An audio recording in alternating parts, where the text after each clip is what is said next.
Hello everyone. Today I want to talk to you guys about the difference between a poleaxe, this one, and a halberd. Okay, so a lot of times people talk about the shape of the head.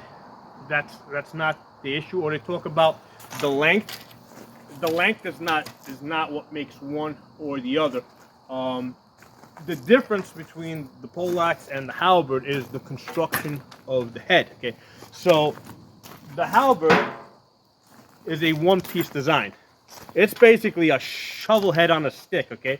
So it doesn't matter how long the staff is, but if you look over here, basically it's a one-piece design that sockets on top of a shaft, and a rivet is normally put through it. I haven't like completely fitted it to this piece over here, but the tension's actually enough to hold it in place for now, right? Just for testing purposes.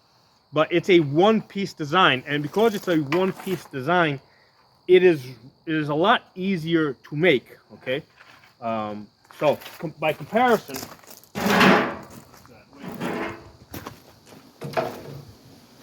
the poleaxe, the head is a two-piece design. Okay, so you've got a top spike, right, that basically comes down, and that's what holds this axe in place on top of the shaft. Uh, so basically, you've got some type of an axe head, and it doesn't make a difference whether it's a hammer or whether it's got like a crow's beak, right? That none of that matters, right? This comes now. These two pieces aren't going to fit together because I haven't fitted them, but this basically comes down, right, and it basically locks this in place.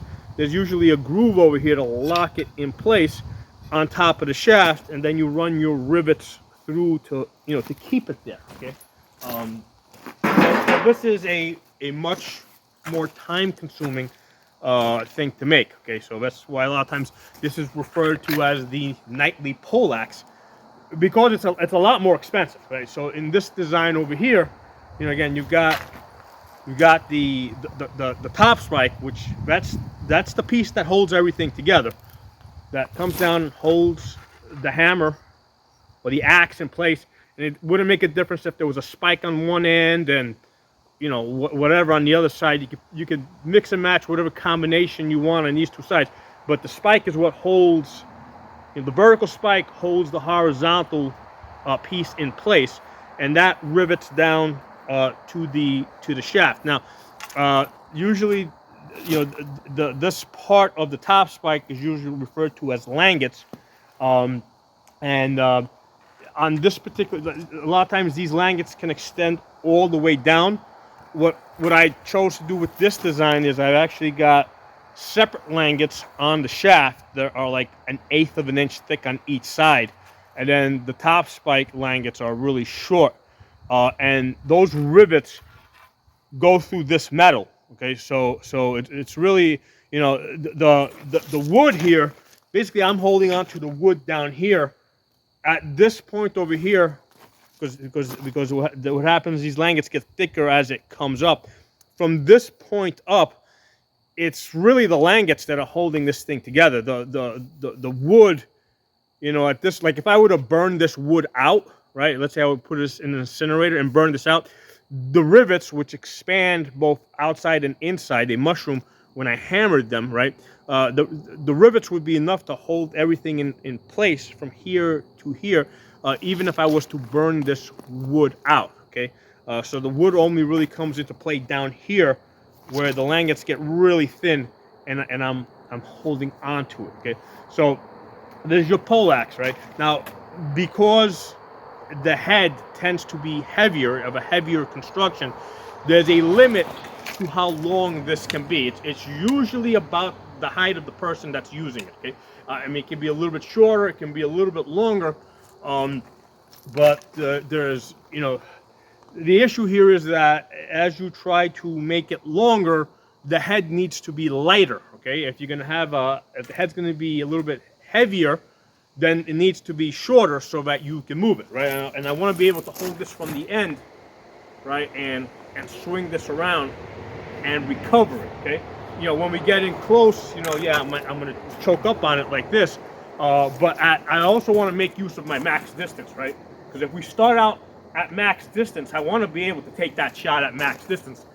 I don't want to give that shot up, right? So I want to be able to use this at all ranges, right? At my max distance, at my medium range, and if we get really close, I can really choke up on it. You know, we can start doing some grappling stuff. Okay, so that's your poleaxe, and again, it's not about the length, it's not about the shape of the head, it's not about the top spike, how long it is, if it has one or if it doesn't have one. All right, because even if this didn't have a top spike, this would be a poleaxe, because I could just have a strap that comes over the top and holds the hammer in place, right? I could have a piece of metal over here that comes down and holds this over the place, and that would still be a poleaxe without the spike. So it's the construction that makes this a poleaxe, whereas with this,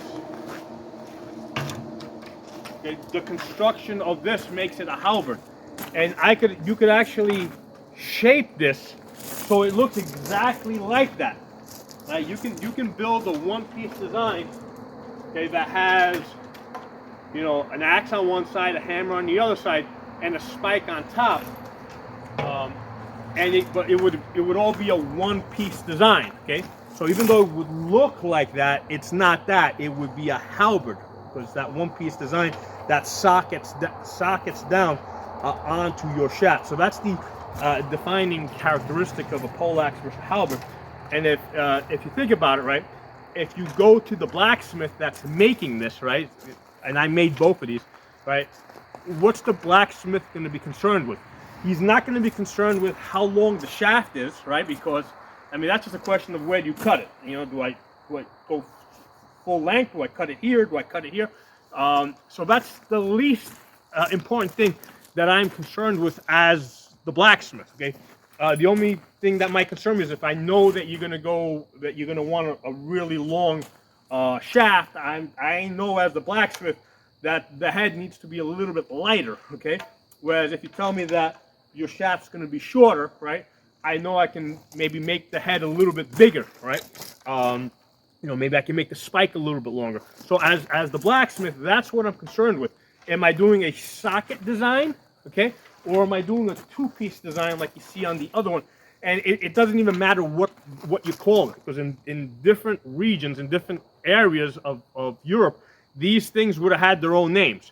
But as the blacksmith, what I would want to know is, are we doing a socket, or are we doing a two-piece design where the top spike comes down and it basically locks some type of a horizontal blade in place?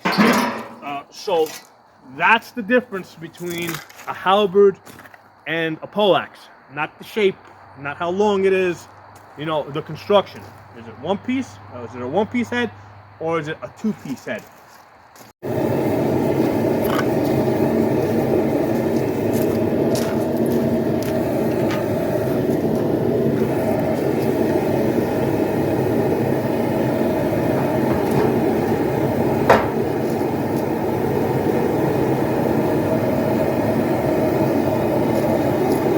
Halberd incoming!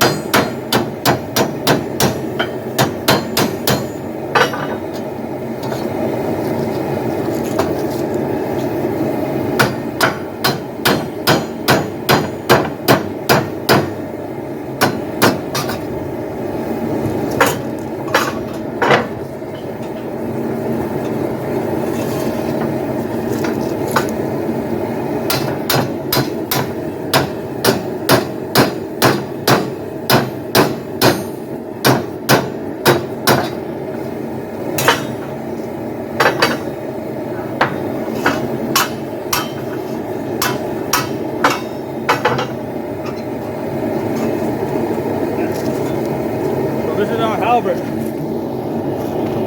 is as big as I can make the head and kind of get it to sort of fit inside the forge. Can't really get it inside and kind of have it hanging off the edge. But the challenge is basically creating this socket because this is basically going to socket onto a shaft, kind of exactly like a shovel. So I put this bar in there, and I'm basically bending, folding this around there.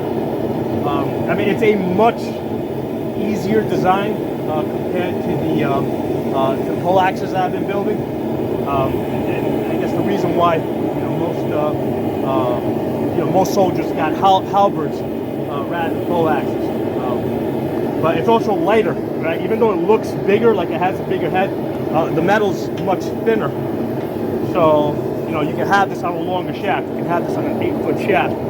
Whereas with the poleaxe, it's got a heavier head, so you can't put it on a real long shaft. You're kind of limited by the weight of the head.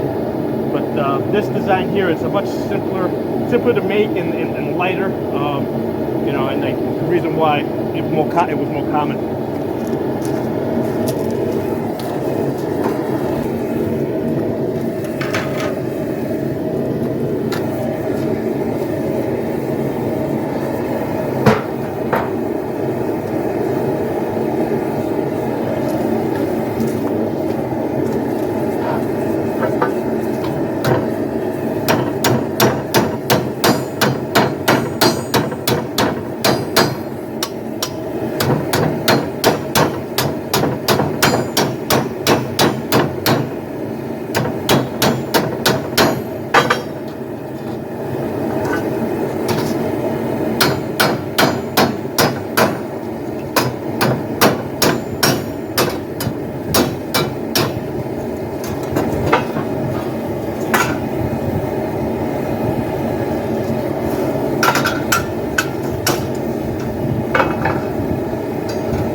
Alright, I want to show you guys the halberd head. Okay, so this is a socket design. Where basically it's a single piece of metal. Where basically I folded a socket over here. I rolled this into a socket, and this goes on top of a shaft. So compared to the poleaxe that I did last week, I mean, this is a much easier, simpler design. It's also lighter. Like this head, I think it weighs 1 pound. 7 ounces. So what that means is you can have this on a longer shaft. Okay, and I mean, even like this, I mean it makes a pretty wicked hand axe. And I mean, I did harden this and temper it, so pretty good in the stab. I'm gonna mount it onto this piece of rattan that I happen to have handy here, and we'll see how this feels. Okay, I think I'm using rattan because it's hard to find like 9-foot, a 9-foot pole to put this on. Otherwise, all right. So I've temporarily mounted this on this 10-foot piece of rattan pole, and like I said, this is the only 10-foot pole I happen to have handy, and I don't know where I would find any other poles that are this long. So this head being thin and light allows this to be at the end of a 10-foot pole.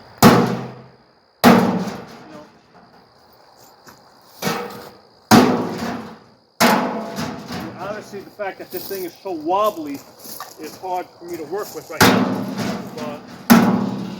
But come back here.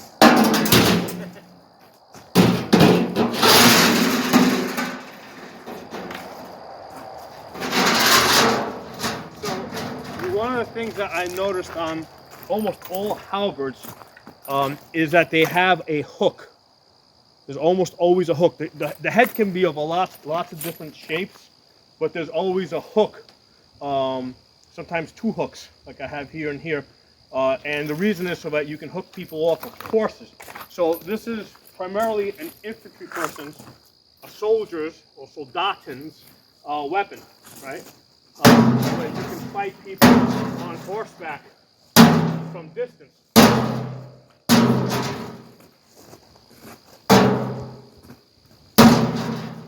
So, you know, even though this is a wobbly piece of rattan, you know, for 10 feet long, you know, we can see how the design of the halberd head being so light allows us to be able to move it around. You know, and again, we got that hook that we can pull.